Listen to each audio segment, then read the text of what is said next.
hermanos. El milagro en la bendición a tu próxima generación. ¿Qué acabamos de leer? Bueno, José comienza a despedirse. Estamos aprendiendo, mis hermanos, como estudiosos de la palabra de Dios. Estamos aprendiendo a reconocer y a identificar los milagros que están descritos en la Biblia. Yo sé que hemos leído la Biblia ya algunas ocasiones, algunos de ustedes completa. Y a veces a ciertos detalles pasan desapercibidos, entre ellos algunos milagros, porque yo sé que hay unos muy evidentes en la palabra que cuando los leemos, pues identificamos claramente que hay un milagro. Pero otros milagros, mis hermanos, están escondidos. Bueno, nosotros acabamos de leer un milagro que pertenece a los escondidos, porque alguien podría decir, bueno, yo solamente estoy viendo palabras de despedida de un hombre mayor que comienza a despedirse de sus familias. Y yo quiero ser honesto, yo no lo tenía considerado como un milagro, pero siempre cuando terminan los temas cada mes, pues el pastor me ayuda a darme su opinión acerca de los temas a repasar. Y al inicio yo no estaba muy convencido, ¿verdad? De que esto podría ser un milagro, pero conforme fui estudiando, el Espíritu Santo me hizo entender que aquí hay un gran milagro y yo se lo quiero enseñar. Tenemos registrados entonces capítulo 48 y capítulo 49 de Génesis, que va a ser la siguiente semana, lo que es el último discurso de Jacob. ¿Sí? Jacob ya no aparecerá más, morirá. Entonces capítulo 48 y capítulo 49 son sus últimas palabras. ¿Y qué hace en sus últimas palabras? ¿Qué hace en su último discurso? Bueno, un acto de fe, porque en 48 va a bendecir a su hijo y a sus nietos, y en el 49 va a orar por sus hijos. Y todo lo que pronunció Jacob en estos dos capítulos tuvo gran relevancia y gran repercusión para el futuro. Lo que les soltó Jacob en estos dos momentos, así sucedió, tal cual prosiguió en la historia bíblica. Y ahí está escondido el milagro, porque las palabras que él les dice son lo que termina sucediendo en la vida de sus hijos y nietos. Las últimas palabras antes de morir, mis hermanos, son muy importantes para todo ser humano. Y yo sé que usted todavía está joven y que todavía queda una gran distancia para que usted llegue a este momento. Pero tenemos que entender que esas últimas palabras en ese momento, queridos hermanos, son muy importantes porque quedan registradas para quien los escucha de una manera especial, de forma que todo mundo lo recordará. Si tú has tenido la oportunidad de estar con alguien en sus últimos instantes de vida y ese alguien te dice unas palabras antes de morir, tú lo recuerdas. No es algo que digas, ya ni me acuerdo bien qué me dijo. Porque es un momento, sí, doloroso, pero si las palabras que te dice son positivas, se te quedan marcadas toda la vida. Y van a pasar años y tú vas a seguir teniendo presente qué fue lo que te dijo tu papá, qué fue lo que te dijo tu mamá, qué fue lo que te dijo tu abuelito, tu abuelita, no sé. Entonces, por eso es muy importante este momento. La Biblia está llena de discursos finales. Cuando tú estés estudiando la palabra y te topes con un discurso final, ponle atención, porque todos tenemos que prepararnos para ese momento. ¿Qué saber decir? ¿Qué desatar? ¿Qué soltar? ¿Qué es lo que hace? ¿Cómo se despide un hombre de fe? Porque un hombre de fe no se despide de una forma normal como lo hace cualquier otra persona en el mundo. Un hombre de fe tiene que soltar algo antes de morir. Por ejemplo, Isaac, padre de Jacob, también antes de morir, dice la palabra que ya era muy avanzado en edad y bendijo a sus hijos. Por eso es que Jacob lo tiene bien marcado en su corazón para decir, cuando llegue mi turno de morir, ¿qué es lo que tengo que hacer? Pues bendecir a mis hijos. Eso le marcó para hacer lo que nosotros leemos en Génesis 48 y 49, cuando fue su turno de heredar la promesa. Pero también cuando vemos las despedidas de los líderes del pueblo, lea usted cómo se despide Moisés allí en Deuteronomio. Vea cómo se despide Josué allí en Josué, valga la redundancia. Vea cómo se despide Samuel allí en los libros de Samuel. Y esos, antes de dormir, no se fueron sin bendecir al pueblo. No se fueron sin decirles algo importante. Esteban, el diácono, antes él era joven y cuando estaba apedreado él sabía que iba a morir. Solamente el apóstol Pablo sobrevivió a una apedreada. Pero Esteban, cuando estaba siendo apedreado, sabía que iba a morir y nos dejó palabras impresionantes acerca del Señor Jesús. Aquí veo el cielo abierto. y al Hijo del Hombre sentado a la diestra del Padre. Pero sobre todo tenemos que recordar las últimas palabras de nuestro Señor Jesucristo y Salvador, porque pronunció la palabra más poderosa que hoy nos tiene aquí a ti y a mí. El Hijo Tetelestai. Querido hermano, todos vamos a morir en esta vida, sí lo sabe, y no quiero ponerlo triste y melancólico, porque la idea es que todos lleguemos aquí a ancianos. No sé cuántos años nos permita Dios vivir, ¿verdad? Pero tenemos en nuestra mentalidad llegar a ancianos. Pero ¿qué crees? A veces Dios tiene otros planes y no deja llegar a la gente a edad muy adulta, ¿verdad? Nadie sabe lo que va a pasar el día de mañana realmente. Tenemos una idea, tenemos un plan de vida, pero Dios decide otra cosa. A lo mejor alguno de los que está aquí ya ha tenido una experiencia cercana con la muerte. Quizá fue una enfermedad, quizá fue un accidente, no lo sé. Por eso es que cobra relevancia esto que hace Jacob y nos deja una enseñanza de fe. En vez de que sientas pavor porque puedas morir algún día, mejor ocupa tu tiempo para bendecir a los tuyos cada que puedas. Porque aunque no lo veas, cuando tú los bendices, un milagro se está gestando. Cuando tú bendices a tu próxima generación, Dios está preparando algo poderoso. Yo quiero primeramente quiero dar el significado, que es la siguiente. Porque usamos esta palabra comúnmente, ¿verdad? Que Dios te bendiga, o te bendigo, hijo mío, no sé. Pero tenemos que tener claro qué es bendición, qué es bendecir a alguien más. Dios a ti y a mí nos ha dado autoridad en nuestros labios, mi querido hermano, para hacer esto, para bendecir a tu próxima generación. Bien, entonces, ¿qué es bendecir? En un lenguaje más entendible, soltar palabras de bien. Cuando tú le dices a alguien palabras positivas que lo van a levantar, que le van a ayudar, no que le digas, siempre fuiste bien menso. Eso no es bendecir. No que le digas, ay, cómo estás de feo, pero así te quiero. Eso no es bendecir, sino cuando tú le sueltas bien. Que Dios prospere lo que estás haciendo. Que Dios te ayude, que Dios te fortalezca, que Dios te levante. Esas palabras, mi hermano, cuando las dices con fe, con autoridad, con amor, tienen un gran efecto. ¿Qué más es bendecir? Desatar cosas buenas en nombre de Dios. No vas a bendecir en tu nombre.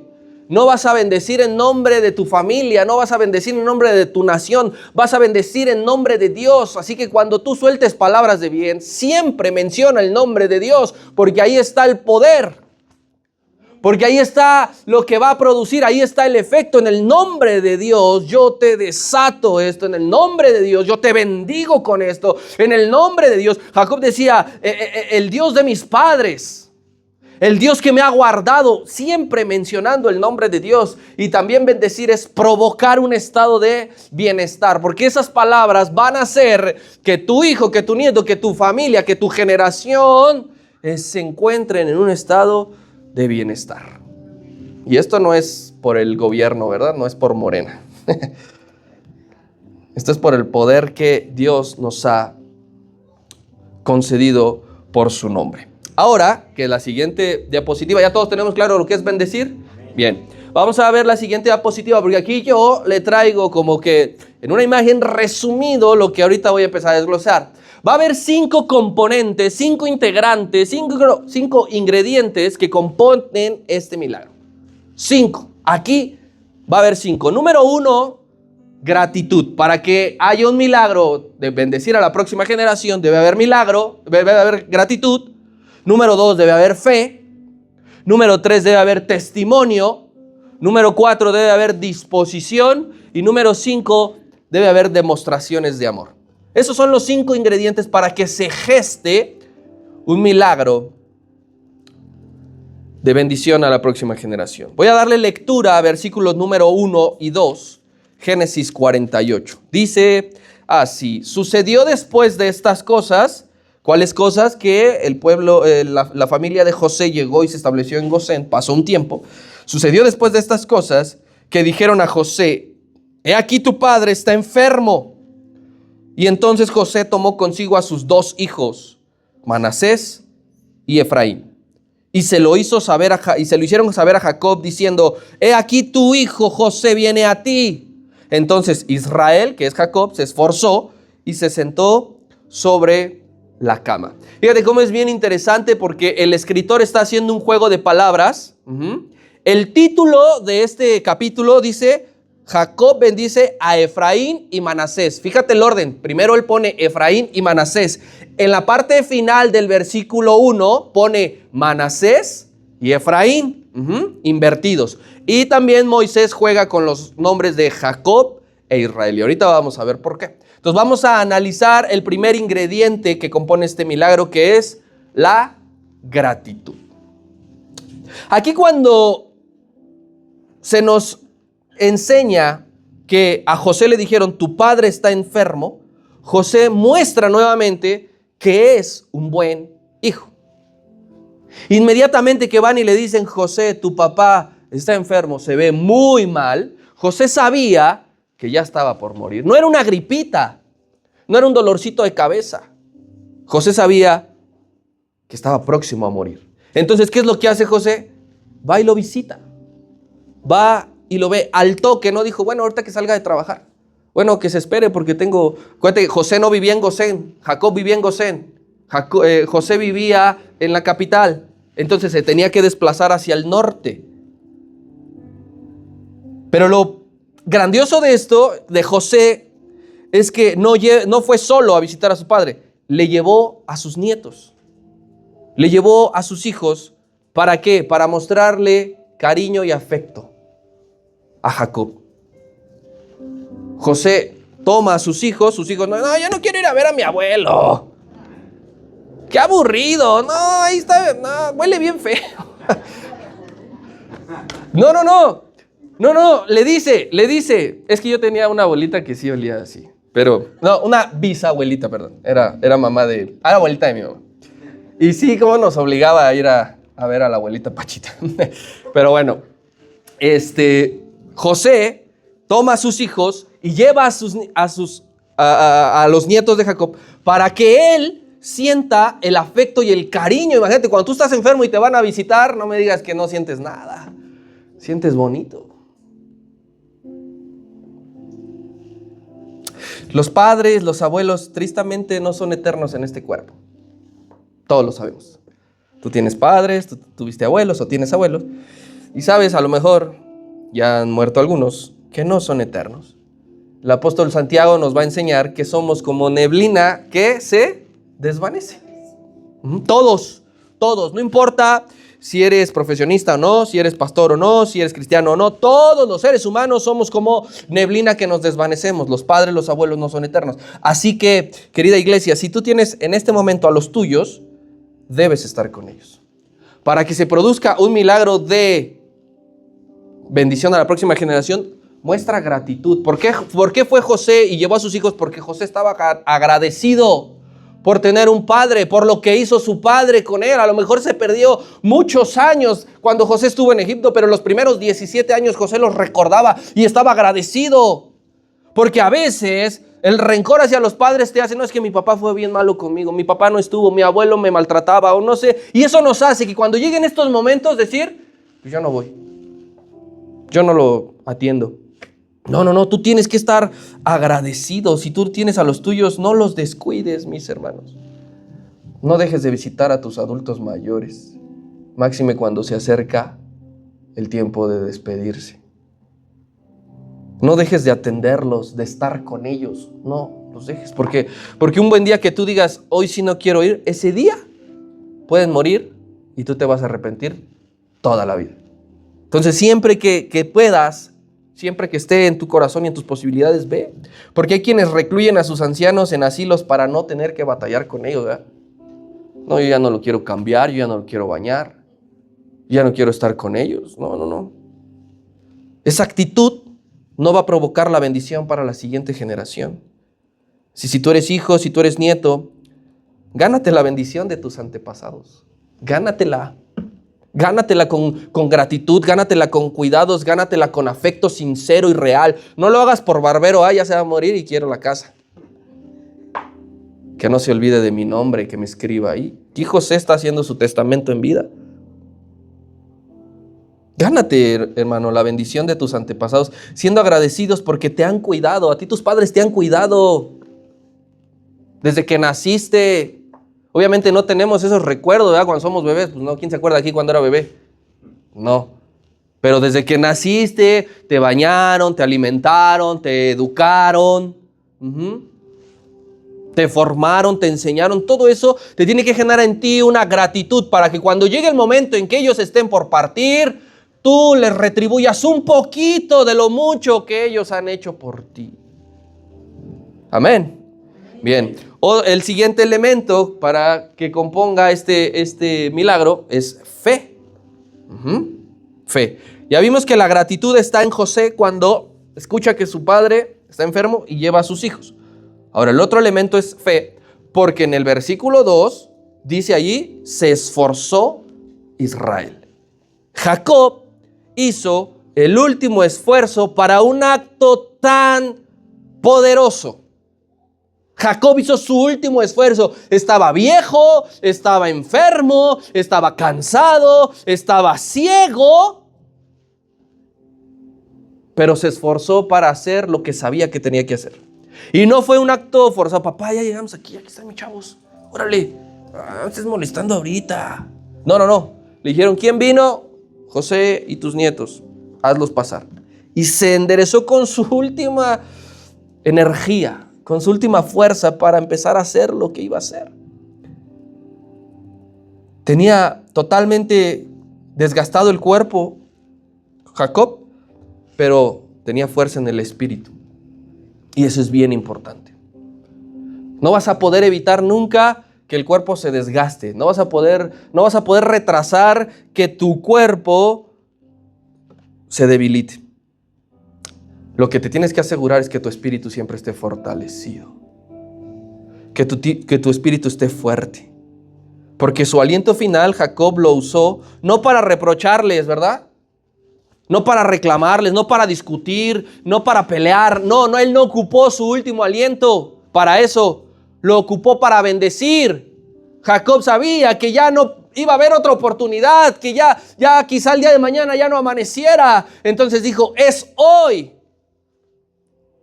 Y no voy a ocupar esta fuerza para echarme mi último caldito, para ver la televisión. Necesito emplear esto para bendecir a los que siguen. Hebreos 11:21, mira cómo aquí está la fe de Abraham, la gratitud de José, pero la fe de Jacob. Hebreos 11:21.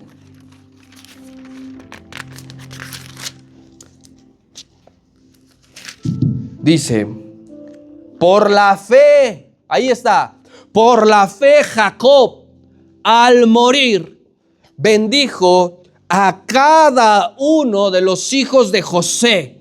Pero no solamente los bendijo, adoró, apoyado sobre el extremo de su bordón. O sea que el viejo no solamente dijo, voy a bendecirlo, sino que adoró a Dios con lo último que tenía. ¿Por qué? Por la fe. No sé cómo con trabajo se pudo enderezar, no sé si estaba derecho, no sé si tenía todavía fuerza en la voz, no lo sé. Pero él en lo último que tenía dijo, lo voy a ocupar para adorar a Dios y para bendecir a estos. El cuerpo quizás se va a enfermar o muy seguramente se va a enfermar, pero el espíritu nunca se va a enfermar. Si tú te encargas de tener una relación con Dios, tu espíritu siempre va a estar sano. Tu espíritu siempre va a estar fuerte para cuando te toque estar en un hospital, para cuando te toque no tener dinero, para cuando te toque no tener trabajo, para cuando te toque estar solo. Es el espíritu el que te va a mantener firme. Pero a veces tienes el cuerpo debilitado y el espíritu apagado. Y no hay manera de que un hombre se levante con el espíritu apagado. No existe. Mientras vivas, querido hermano, Dios te puede usar. Jacob estaba vivo, enfermo, pero vivo. Y Dios le dijo, no te puedes morir todavía, porque te falta bendecir a los próximos. No importa la condición en la que estés, puedes estar enfermo, pero Dios te puede usar. Mientras vivas, hay esperanza de que Dios te use. El salmista en el 119 Pero hasta el versículo 175, no me voy a meter con el pastor. El salmista dice, dame vida y te alabaré. Imagínate esa petición. Dios, dame vida para poderte alabar. Pero tú quieres vida para poder ir a donde no pudiste ir. O para comer lo que se te antojaba comer. O para reclamarle lo que tenías que reclamar.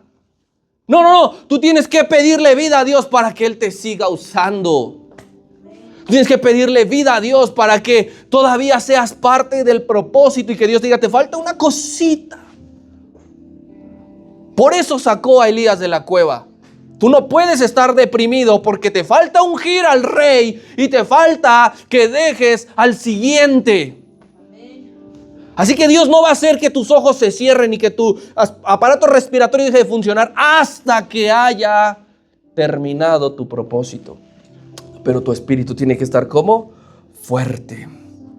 Emplea la poca fuerza que llegamos a tener. Mira, aquí a veces venimos, no físicamente, pero sí anímicamente, arrastrándonos, ¿verdad? No soy el único que ha llegado aquí mal en cuanto a ánimo. Esa es poca fuerza, eso es tener poca fuerza. Pero emplea esa poca fuerza para orar a Dios. Emplea esa poca fuerza para alabar su nombre. Emplea esa poca fuerza para ayunar. Emplea esa poca fuerza para bendecir. No te quedes con nada dentro de ti. No. Ya vas para la tumba. Dalo todo. Literalmente ocupa tu reserva del tanque para cumplir tu propósito. Los que tienen auto saben que cuando está difícil la situación y no puedes echarle gasolina, el coche te maneja una reserva. Y tú con esa tú dices, no, pues de aquí hasta donde llegue, ¿verdad? Ocupa esa misma fe. Y decir, no estoy en mis mejores condiciones ahorita. Me está costando trabajo, pero no voy a dejar de alabar a Dios. No voy a dejar de ofrendar, de bendecir su nombre. ¿Cuál es el propósito de Jacob? ¿Cuál era el propósito de Jacob? Traspasar la encomienda de ser una familia que creyera y sirviera al Señor. Esa era su encomienda.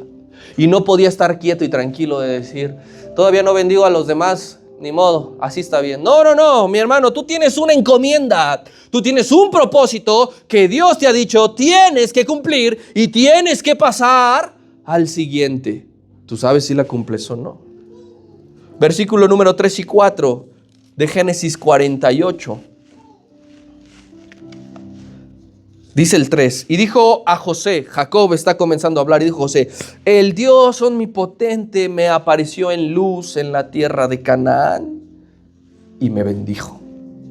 Y me dijo, he aquí yo te haré crecer y te multiplicaré y te pondré por estirpe de naciones y daré esta tierra a tu descendencia después de ti por heredad perpetua. Tercer ingrediente, testimonio. Ya vimos la gratitud de José. Ya vimos la fe de Jacob, de Israel. Y ahora viene el testimonio de Israel. Con estas palabras que nosotros leemos, versículo 3 y 4, es que introduce la ceremonia de la triple bendición. Aquí hay una ceremonia, Aquí hay una ceremonia de investidura, de reconocimiento. Y va a ser una ceremonia de bendición triple, porque va a bendecir a José, va a bendecir a Efraín y va a bendecir a Manasés. ¿Con qué va a empezar su bendición? Diga, con testimonio. A veces tú y yo nos preguntamos, bueno, mira, José, pues diga a Jacob, ¿cómo no? Pues, ¿cómo no les va a hablar? Si Dios se le apareció en sueños allí en Betel y le dijo esto y esto. Y tú te preguntas, ¿qué testimonio de fe yo tengo? Bueno, a veces el predicador tiene más fe que el que está recibiendo la palabra, porque si tú has sido un hombre que permanece en el camino desde que conociste y muy a pesar de todo continúas, yo creo que ese tiempo que has vivido en fe, has experimentado la bondad de Dios. ¿Quién ha experimentado la bondad de Dios desde que conoce, desde que se convirtió? Eso es testimonio. Porque lo que nos está contando Jacob es que él, con el paso de los años, Dios se le apareció y desde allí en adelante vivió y experimentó la bondad de Dios. Y es lo mismo que tú y yo hemos hecho. Desde que conocimos, tú tienes que decir, mi vida cambió. Dios le dio sentido a mi vida. Yo antes era un zombie, sí, caminaba, sí hablaba, sí trabajaba, sí comía, pero sin propósito. Pero desde que bajé a las aguas, desde que acepté al Señor Jesucristo, desde que le serví, Él se me apareció y me dijo esto, esto y esto. Todos, si lo piensas, todos tenemos un testimonio de fe. De eso hay que testificar.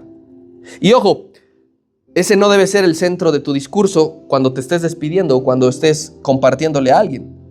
Porque sobre todo Jacob nos va a hablar del pacto y de la misericordia de Dios. Pero tener un testimonio, querido hermano, ayuda. Ayuda a la hora de compartir a alguien. Para un hombre de Dios, la providencia divina siempre ha estado presente. Jacob les dice, Dios se me apareció en luz. No le dijo, pues un día soñé bien gacho. ¿Quién sabe qué cené y vi un montón de escaleras? No. Reconoce, Dios se me apareció.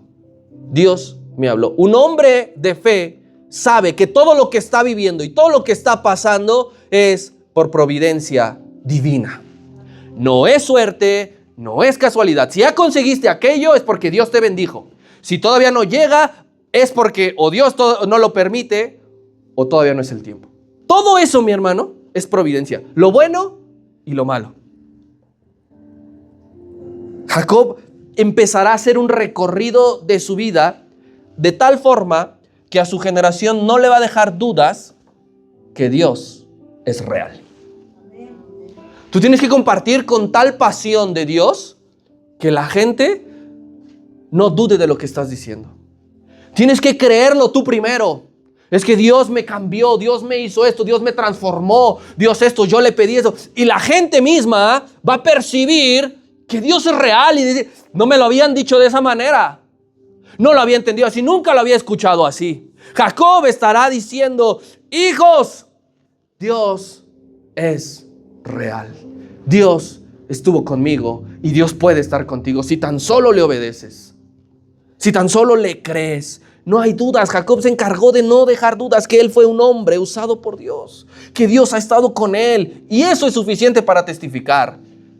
No tienes que tener un testimonio como el apóstol Pablo, si no todos estaríamos fritos. Tienes que decir que Dios ha estado contigo desde el principio, que Él te formó, que Él te ha guardado, que el ángel te ha libertado. Eso es lo que Jacob se encarga de decir. Cosas que todos pasamos. Dale gracias a Dios cada que sales y llegas de regreso a tu casa.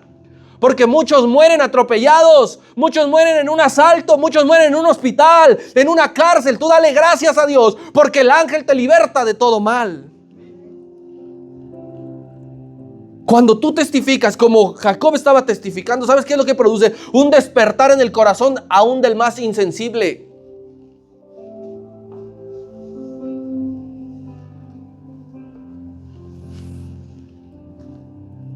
Jacob estaba preocupado porque él no quería que su familia disminuyera, porque Dios me habló y me dijo, voy a hacer de ti una gran nación. Querido hermano, una de las formas para no disminuirnos es transmitiendo la fe. Tú quieres ver a tu generación en los caminos del Señor, pero nunca les hablas de Dios. Nunca les pones el ejemplo. Nunca los traes, los levantas temprano, les lees la Biblia, les explicas lo que no entienden, oras por ellos. Nunca. Así no se transmite. Esa chamba te toca a ti y a mí. Y tú tienes tu generación, yo no tengo que hacerlo de tu generación, tú no tienes que hacerlo de la mía. Si yo quiero que Dios haga de mí una gran generación, un gran linaje, tengo que testificar para que no se disminuyan, porque después, como dice la Escritura, y esa generación no conoció de Jehová. Eso es triste. Así que si hay alguien aquí joven, tú no debes ignorar el testimonio de tu antecesor. No lo ignores. Ay, otra vez ya va a empezar a hablar el viejito este. Ya me sé esa historia. Ya me la dijo un montón de veces. Los que somos jóvenes y tenemos el placer, el deleite, la bendición de escuchar a alguien que ya ha sido cristiano, escucha su testimonio. No menosprecies el legado que te está dejando. Honra cada anécdota de recuerdo. Atesórala, valórala, porque es parte esencial de lo que rodea un milagro generacional, un testimonio. Si tú no tienes un testimonio de fe, ¿qué le vas a pasar a los siguientes? ¿Qué le vas a pasar? Si tú no te encargas de crear un testimonio, se va a cortar. ¿Y sabes qué le va a pasar a tu generación? Se va a perder. Versículos 5 al 7. Sigue el discurso de Jacob dice, y ahora tus dos hijos, Efraín y Manasés, fíjate cómo los menciona Jacob, Efraín y Manasés, que te nacieron en la tierra de Egipto, antes que viniese a ti a la tierra de Egipto, son míos. Los coloco como si fuera Rubén y Simeón. Serán míos, tus hijos serán míos. Y los que después de ellos te engendres serán tuyos. Por el nombre de sus hermanos serán llamados en sus heredades. Porque cuando yo venía de Padán Aram, se murió Raquel, mi Raquel. En la tierra de Canaán, en el camino se me murió. Después de salir de Efrata como a media legua. Y la sepulté allí en el camino de Efrata, que hoy es Belén. Otro ingrediente, número 4, disposición. Mira este acto tan hermoso. Porque le dice Jacob a José, se está dirigiendo con José. Estos dos que te nacieron en Egipto son míos. Y cualquiera pudiésemos pensar que lo está haciendo de una forma figurativa, ¿verdad? Por el cariño. No, lo está haciendo de forma literal. Le está diciendo, tus hijos son míos. Yo los adopto. Los pongo a la altura de Rubén, que era su primogénito, y después de Rubén seguía Simeón. No le estaba quitando a tus hijos, vete a hacer más chamacos, ahora me voy a quedar con estos. No. Lo está haciendo así porque los iba a incluir en la herencia como primogénitos. Yo necesito a tus hijos para que tomen el lugar del que se acostó con una de mis esposas y del que fue a hacer una matanza a una ciudad. Ellos perdieron la bendición de primogenitura y digo, necesito a tus dos hijos. Jacob se la pasó inicialmente a José y ahora José, su lugar es tomado por Efraín y Manasés. Por eso es que cuando tú ves en un mapa, si tú tienes una buena Biblia, en todos aparece el mapa de las 12 tribus, ¿verdad? Y ahí aparece Efraín y Manasés, no aparece José. Mira, te voy a poner un ejemplo. La siguiente, Abby, por favor. Mira, ahí está. Ahí no ves a José. No ves el nombre de José. Ves el nombre de Efraín y Manasés, porque sus dos hijos ocuparon el lugar de José. Fíjate cómo aquí José no dice, no, pues si eso me tocaba a mí, papá, ¿qué pasó? Yo era el primogénito. Con todo el entendimiento, con toda la sabiduría, José dice, yo entiendo que nada es mío. Aquí están mis hijos. Adquirieron Efraín y Manasés igualdad de condiciones que todos los hijos de Jacob.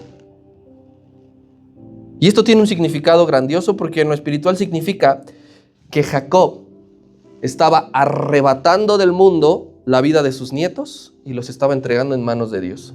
Porque dice, te nacieron en Egipto. Ellos no son cananeos.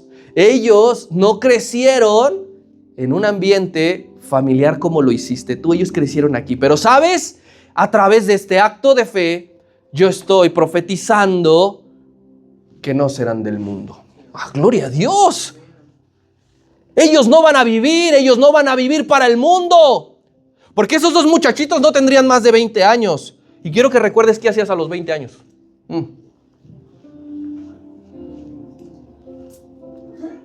Lo normal que es tentado todo joven. Lo normal en lo que puede tropezar cualquier joven. Pero ellos habían nacido y crecido en Egipto. No conocían ni siquiera la tierra de Canaán. Tenían poco de que estaban conviviendo con la familia paterna. Por eso Jacob, en fe en su bendición, les dice, ustedes no pertenecen aquí. José, entiende, tus hijos no son egipcios. Tus hijos son requeridos por Dios para que la bendición se traspase. Y aquí la disposición, ¿sabes cómo entra? Regresa, Abby, por favor. ¿Sabes cómo entra la disposición? En los muchachos. Aquí la disposición no es de José, aquí la disposición no es de Jacob, aquí la disposición es de Efraín y de Manasés, porque los dos muchachos tuvieron la disposición de recibir esa herencia espiritual.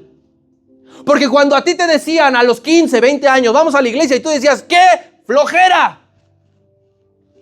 ¡Qué aburrido! ¿Qué voy a ir a hacer allá? Cantan bien gacho. Me duermo.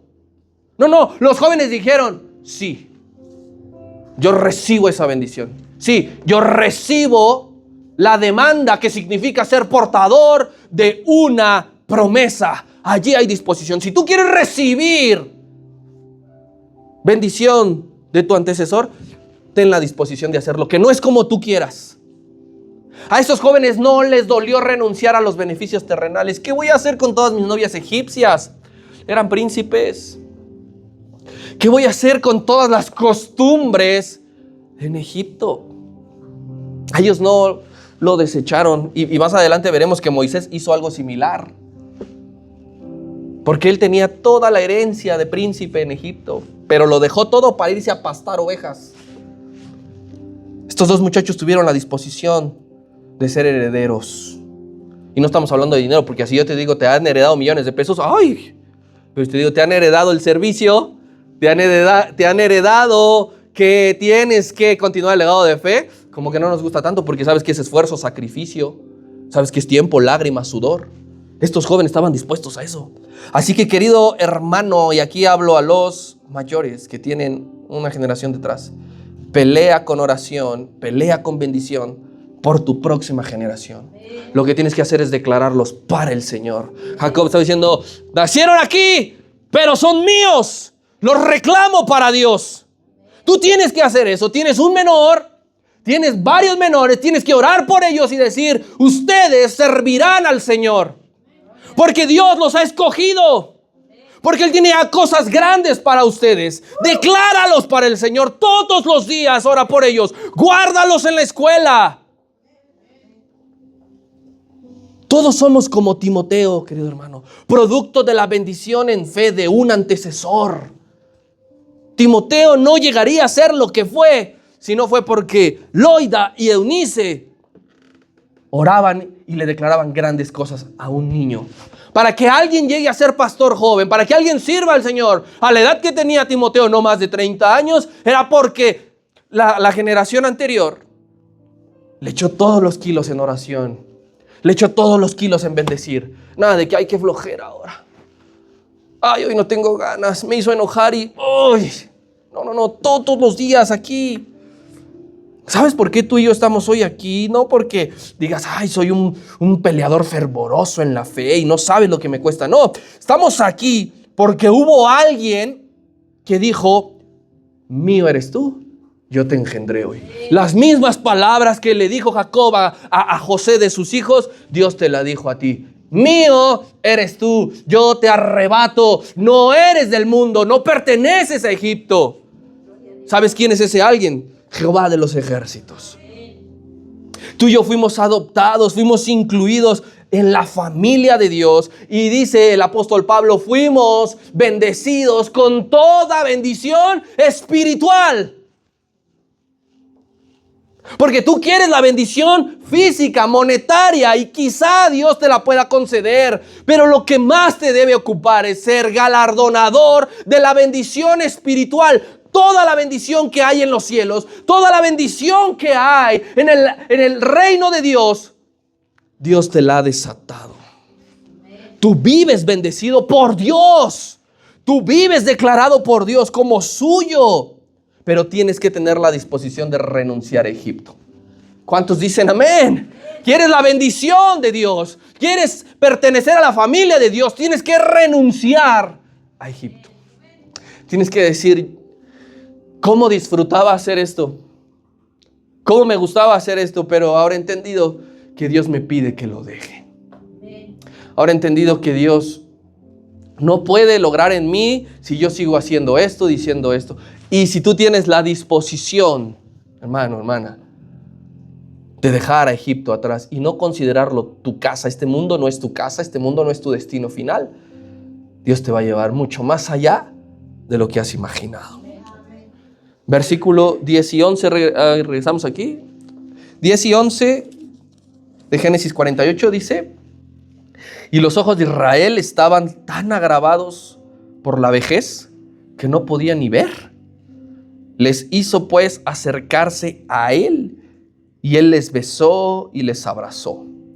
Y dijo Israel a José, ¿no pensaba ver tu rostro? Y he aquí Dios me ha hecho ver también tu descendencia.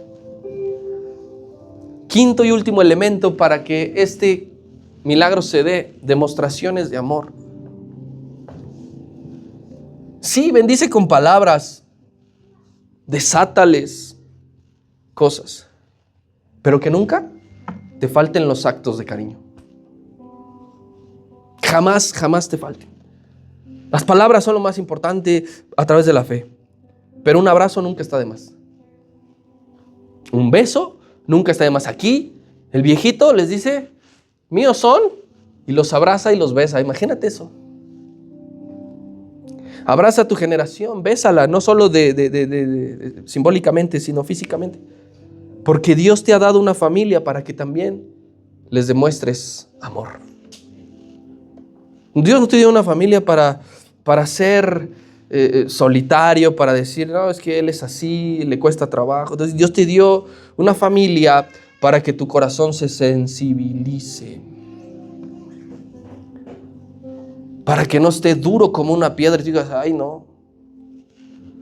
¿Cuánto tiempo en México no se manejaba la idea de que, no sé, los besos, hablamos de saludos normales, ósculos santos, como diría la palabra, se consideraba algo como de maricones entre hombres?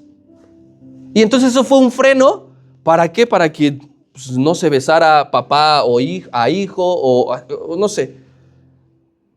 Pero tenemos que romper con eso, porque tú, si tú tienes un varón, puedes besarlo. Puedes abrazarlo y no vas a perder tu hombría. No vas a verte débil, no vas a verte vulnerable.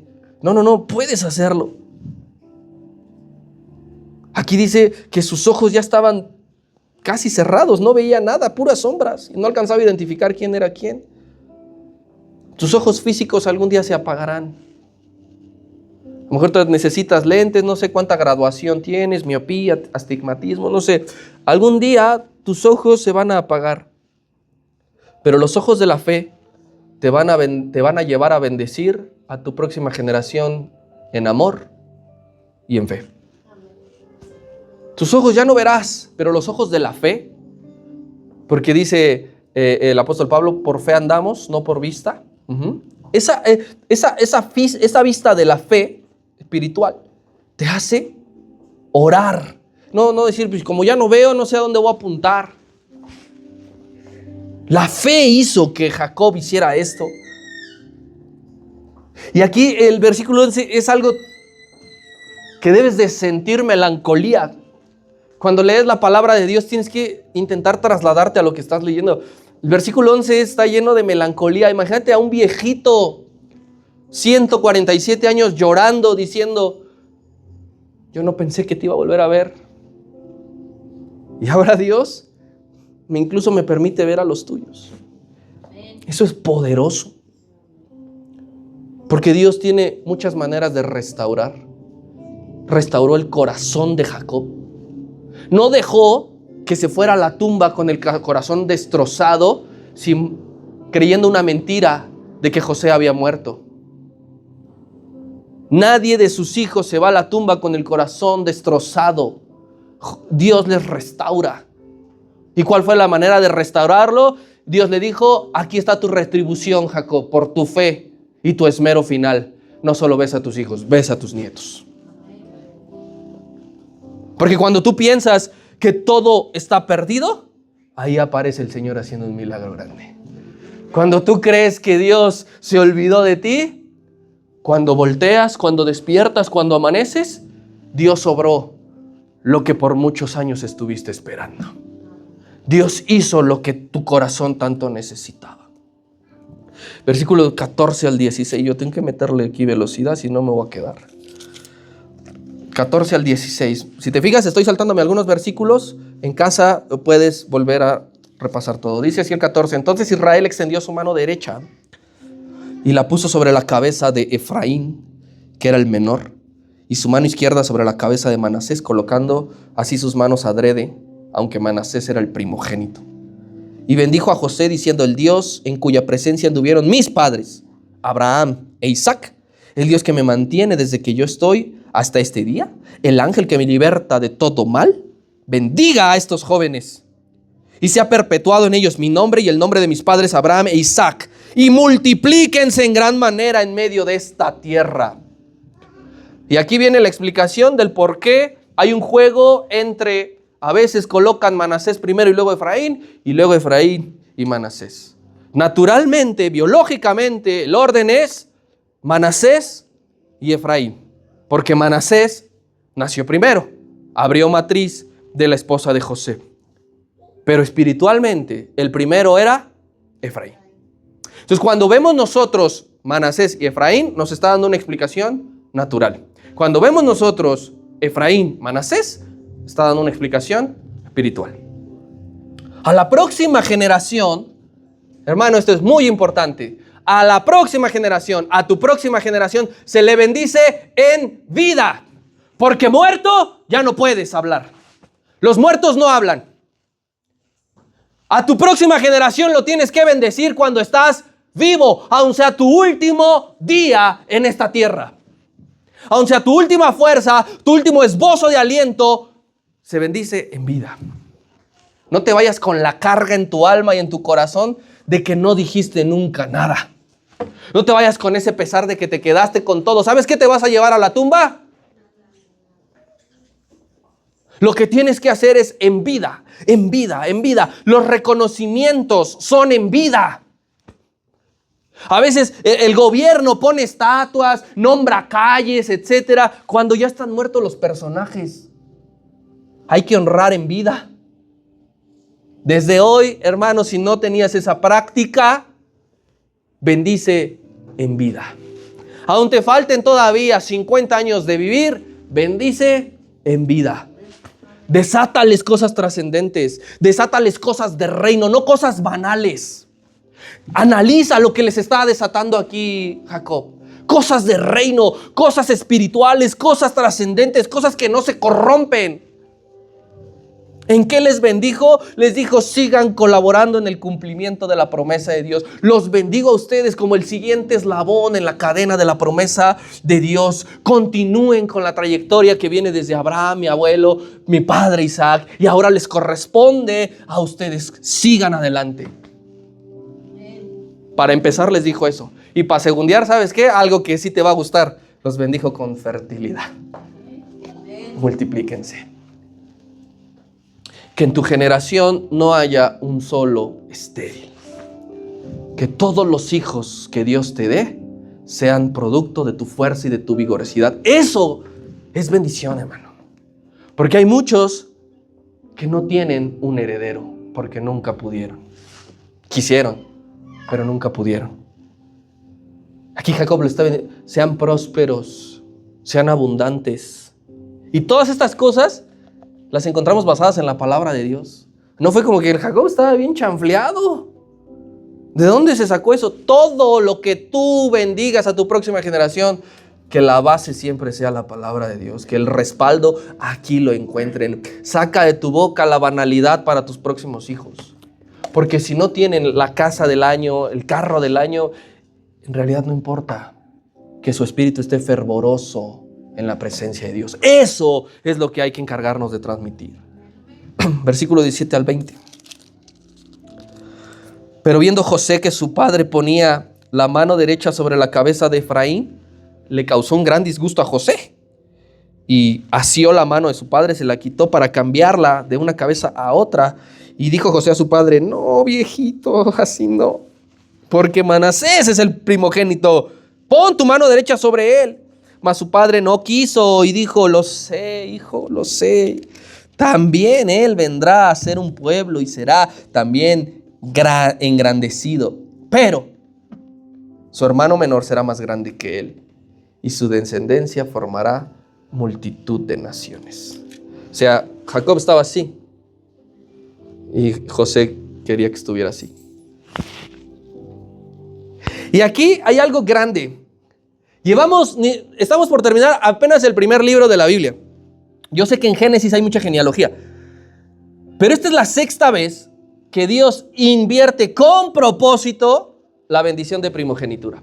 Sexta vez en 48 capítulos que Dios invierte la bendición de la primogenitura. Es decir, que el menor reciba más bendición que el mayor. Comencemos. ¿Quién era mayor? ¿Caín o Abel? Abel fue más bendecido. ¿Quién fue mayor? ¿Abraham o Nacor? Nacor. Abraham fue más bendecido. ¿Quién fue mayor? ¿Isaac o Ismael? Isaac fue más bendecido. ¿Quién fue mayor? ¿Jacob o Esaú? Jacob fue más bendecido. ¿Quién fue mayor? ¿José o Rubén? José fue más bendecido. Y ahora, ¿quién es mayor? ¿Efraín o Manasés? Manasés. Y el más bendecido es Efraín. Sexta vez que Dios invierte. Porque recuerda que al primogénito le tocaba doble. Y aquí la intención de Jacob y de Dios no era causar disputas entre hermanos. Porque el primero que se enojó, ¿quién fue? José. ¡No! Manasés es mi hijo mayor. Porque José conocía el efecto de la bendición de la primogenitura. Y Jacob le dice, lo sé, hijo, tranquilo. ¿Por qué? ¿Por qué tiene esa respuesta tan dulce y tan tierna? Porque Jacob estaba siendo movido por el discernimiento. Una palabra y un efecto que tú no tienes que desconocer. Yo no sé lo que es discernir entre lo bueno y lo malo. Yo no identifico la voz de Dios cuando me está diciendo, ¡detente! No lo hagas. Eso es discernimiento. Y aquí el discernimiento espiritual está diciendo a Jacob que si bien el mayor es Manasés, la bendición de primogenitura es para Efraín. Es discernimiento. ¿Cómo es que se ocupa el discernimiento? Bueno, basados en la palabra, dice que un hombre espiritual obtiene discernimiento ejercitando. ¿Qué? El espíritu. Si tú no lees la palabra, si tú no oras, si tú no te congregas, si tú no alabas a Dios con corazón sincero, nunca vas a saber lo que es el discernimiento. Tienes que hacer ese ejercicio todos los días para que reconozcas, Dios está en este lugar. Esa es la voz de Dios. Eso es discernimiento. Porque a veces vemos un montón de lugares llenos a reventar, saltando, brincando y todo el asunto, pero ¿qué crees? Dios no está. Y a veces vemos un lugarcito pequeño, sencillo, humilde, donde ni siquiera hay sonido, pero Dios se manifiesta de una gran manera. Porque lo que tú tienes que hacer es, llegues a donde llegues a tu casa, llegues al trabajo, llegues a donde sea, ocupa el discernimiento espiritual. Para no equivocarte, ocupa el discernimiento espiritual. Dios fue quien movió a llevar el acto de tal manera. Esta mano, para acá. ¿Sabes por qué? Porque el Señor no actúa bajo instintos o preferencias humanas. Quizá José saltó por Manasés porque era su consentido. Pero Dios no se mueve así. Dios se mueve por su omnisciencia y sabía que Efraín iba a ser más importante. Iba a ser el encargado de después pasar la bendición. Y la historia bíblica respalda este acto solemne. Manasés le dijo, tranquilo, Manasés también será muy grande. Manasés fue más grande en cuanto a extensión. Regresa, Abby, por favor, al mapa. Manasés fue más grande en cuanto a extensión que Efraín. El que está adelante.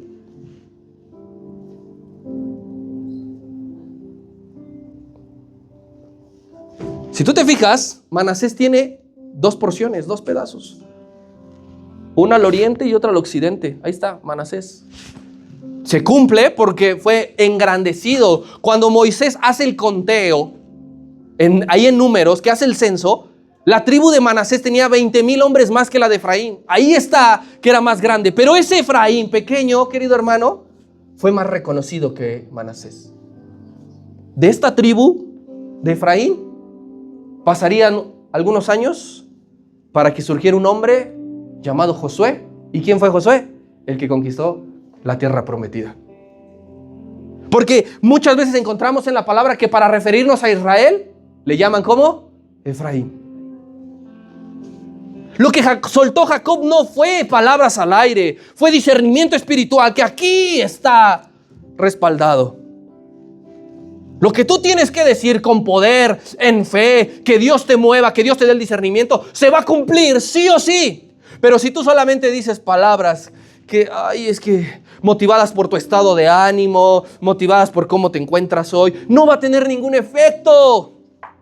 Ejercita tu espíritu para que bendigas a tu próxima generación. Qué importante es que todas las generaciones sean bendecidas. Desde el primer hombre hasta acá, las que vengan después, es importantísimo que todas las generaciones sean bendecidas. Y eso es lo que hace un patriarca, un hombre de Dios, bendice a sus próximos. No se queda con, pues bueno, que se las arreglen como puedan. Hermano, ten la fe de que tu generación no es una generación perdida. Que Dios no va a permitir que tu generación se pierda, sino que tu generación se levanta aún más allá. Que tu generación se levanta a un nivel más superior que el tuyo, llega más lejos que tú. Tienes que tener esa fe y tienes que tener ese amor. No hablar desde la envidia, no. Yo quiero ser el mejor, yo quiero ser más reconocido. No, siempre profetiza que tu generación va a ir mucho más allá que tú. Y podemos verlo desde cualquier punto de vista. Mira, si tú llegaste nada más a estudiar a la primaria y tu siguiente generación llegó a la secundaria, avance. Si tu generación siguiente llegó a preparatoria, avance. Si tu siguiente generación llegó a universidad, avance. Si tu siguiente generación nada más se congregaba los domingos y tú sirves a Dios, avance. Por fe en Cristo, nuestro legado será duradero. ¿Cuántos creen eso? Por fe en Cristo, siempre piensa que habrá alguien de tu generación que va a proclamar el nombre de Jesucristo. Siempre. Dale un aplauso al Señor.